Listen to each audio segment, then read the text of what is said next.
آپ نوجوانوں کی ایک بہت بڑی وکیل ہوں. میں آپ کو کوئی الزام نہیں دیتی. جو آپ کو دیا جاتا ہے وہ آپ لے لیتے ہیں، اور ہم آپ سے توقع یہ کرتے ہیں کہ جو آپ کو نہیں دیا گیا وہ آپ کے پاس ہونا چاہیے. غلطی ہماری ہے.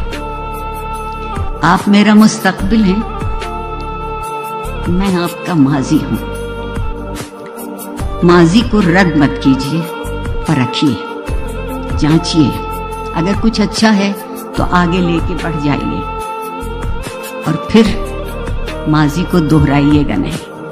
ہم آج تک پچھلے 75-76 برس میں ماضی کو دہرانے کی فکر میں ہیں.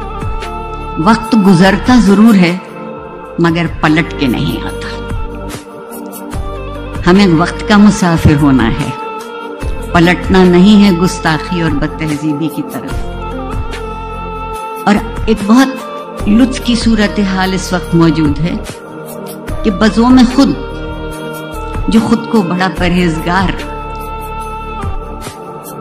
اور نیک کہتے ہیں، ان کی گفتگو سنیے تو خیال بے آبرو ہوتا ہے، اور وہ جو خود کو ہمارا سربراہ کہتے ہیں ان کی گفتگو سنیے تو زبان بے آبرو ہوتی ہے. جو خیال اور زبان کی آبرو نہیں رکھ پائے وہ ایک قومی ریاست کی آبرو کیسے رکھ پائیں گے؟